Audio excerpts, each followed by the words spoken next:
to my channel and turn on all notifications so you don't miss any of my weekly uploads. All right, let's get into today's story.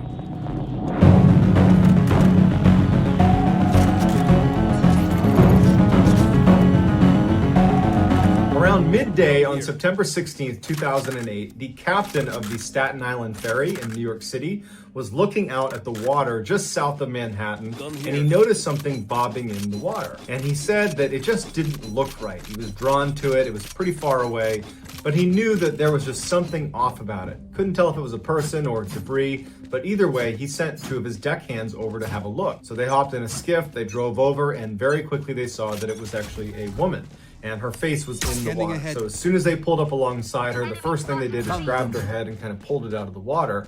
And to their surprise, she gasped for air. They pulled her up into the skiff. She had on just running shorts and a sports bra. She had a very bad sunburn on one side of her body. She was hypothermic. She was dehydrated. And she looked like she had been in the water for a very long time. They bring her back to the ferry. They wrap her up in a blanket and they call 911. And an ambulance is immediately sent out to go get her. As they're waiting for the ambulance, she starts to speak. I was just out for a run. I went running just a couple hours ago. Why am I here? They chalked it up to her being in shock, and based on her attire, she had running shorts on. 70. I don't know how she wound up in the water, but it seems like she went running, fell in the water somehow, and thank goodness someone is left. She gets in the ambulance, they bring her to the hospital, and after the initial treatment is done and she's stable and laying in bed and being treated for hypothermia and for this bad sunburn, she starts saying to nurses and doctors she had just gone running like a couple hours ago. How did I get here? Why was I in the water? And they didn't know either. Finally, when she was able to confirm that she was in fact Hannah Up, and they got in touch with her family, who also confirmed that this girl sitting in the hospital bed is in fact Hannah Up, investigators were baffled because Hannah Up had been missing for 3 weeks, not one day. When they said this to Hannah, she couldn't believe it. At first, everyone was okay with Hannah not being able to remember because she just went through something traumatic. We'll give her a couple of days and then we'll reapproach the subject. But as time went on, it became clear that Hannah had absolutely no clue what happened over a 3-week period that she had been missing. 3 weeks before she was found, she had left her apartment in New York City to go for a run. This was the day before she was set to start a new school year at her school in Harlem. When Hannah did not return to her apartment that night, her roommates actually didn't think much of it. From what I can tell, the roommates were not particularly close, and it wasn't unusual for them to kind of have limited interaction. 4 days would go by before Hannah's roommates would notice that she still hasn't come back. So the first thing they did is they went into her bedroom inside of the apartment, and they quickly were able to find that her passport was in there, her wallet with her cash, bank cards, her ID. Basically, all of the most important items that you would carry with you anywhere you went were sitting in her room. At this point, they called the police, and a massive search is ignited for this woman. Hannah was beloved, not only by her family, but everywhere she went, her students loved her. All of her friends would say that Hannah was their best friend. Everybody she was around loved her. She was the center of attention, life of the party. And so when she became a missing person, people came out of the woodwork to go look for this woman. They looked everywhere. And after a week, the family and friends were starting to lose hope, and the police would admit that at that point, they were just looking for a body. They assumed that she had been the victim of some horrible crime. Her case, her missing person case, had made national headlines because it didn't really make any sense. There was absolutely no trace of her. She'd just gone running and then vanished. Despite living in New York City, where there's cameras everywhere and witnesses everywhere, they couldn't find any footage of her. They had no leads. No one came forward. The New York Times would say it was as if the city had opened wide and swallowed her. 117. Then there was this huge break in the case because there was an Apple store in Midtown Manhattan that spotted her clearly entering their store and logging into one of their computers. They saw that she logged in with her email address, but on that computer there was no record of her sending or receiving any messages. But she did successfully log in. And oddly enough, one of the people that went to school with her approached her and was like, Hannah? Hannah, is that you? You know, there's a huge search for you. Is this really you? This is not a single shot. Hannah on camera looks at him and says, no, I'm not Hannah. And she ups and walks away. Police show up. There's no sign of Hannah. She's gone.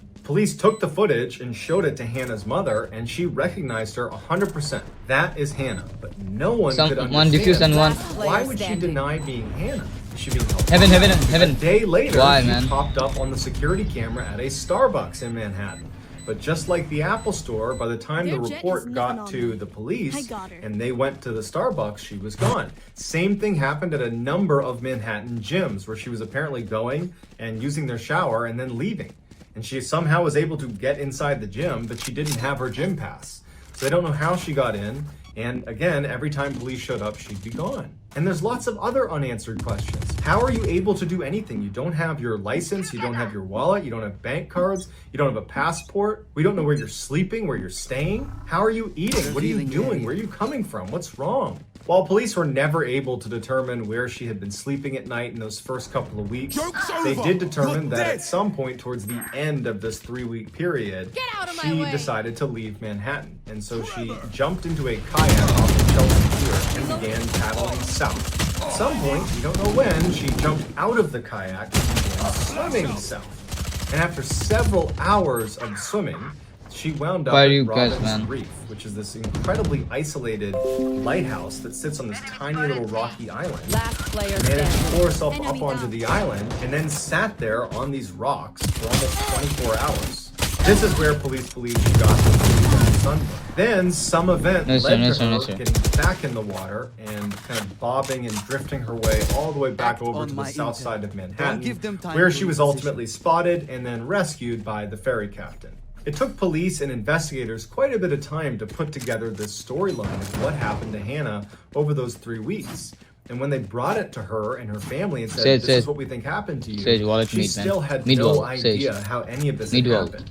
She thought she'd gone running, and then the same day she wound up in the water and was being rescued. While she was at the hospital, she'd undergone a series of brain imaging tests to try to see what they could find. If there was some underlying neurological condition that might have caused her to forget this huge chunk of time. But the tests revealed no neurological issues. They concluded that the episode was psychological in nature. Because her case had made national headlines just when she had gone missing in the first place, and then had been found under such baffling conditions, not only physically where she was located, but her inability to remember any of it created even more buzz around the whole story. And so people began to think she was lying or that she had staged the whole thing. But she hadn't. She just didn't understand why it had happened. But as time went on, people forgot about it, people moved on, and she was able to more or less go back to a normal life, even though she herself was very unsettled at the idea that she had 20 days that she has no memory of. Fast forward almost exactly 5 years to September of 2013,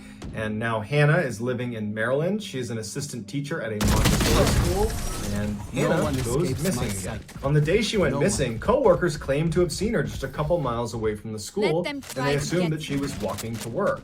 But she didn't show up for work that day, and when they tried calling her, she didn't pick up. They went to her apartment, she wasn't there, and so just like 5 years earlier, they called the police and they launched a search for Hannah up. Early on in the search, police located Hannah's phone and wallet sitting on a walking path relatively close to where she worked.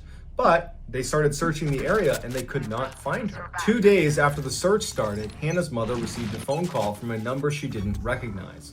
When she picked it up, it was her daughter. And she said, I don't know where I am, I don't know what's going on, but I'm okay. Hannah had regained her memory in a creek bed next to a turned over shopping cart in some random park in Maryland, not the one where her phone and wallet were found. She had stood up, had no idea how she got there, and she flagged down a stranger and asked to use her phone and was able to call someone.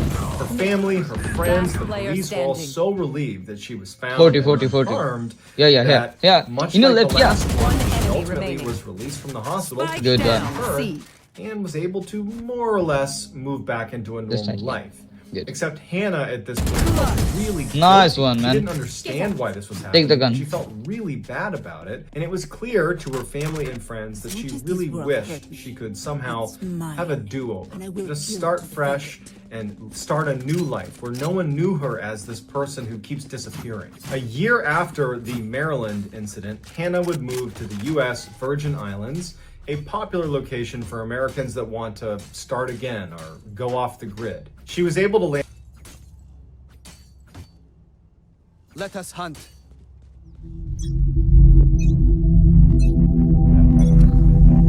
Scanning ahead. We were supposed to have a staff meeting. Hannah didn't show up. Nobody had seen her. And then I went to her house, and she wasn't there, and her car wasn't there. What many people didn't know is that this was not the first time Hannah had disappeared. I did not know about her previous disappearances.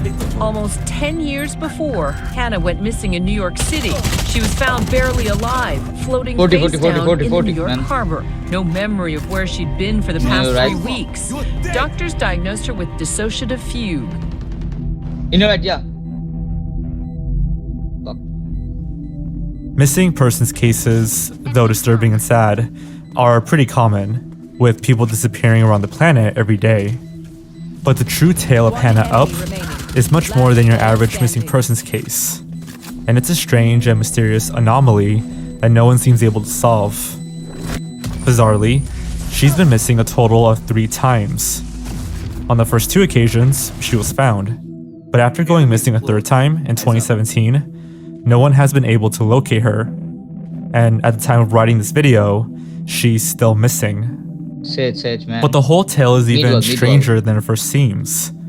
All of her disappearances seem to be the result of dissociative fugue, a condition in which sufferers forget what their name is and who they are.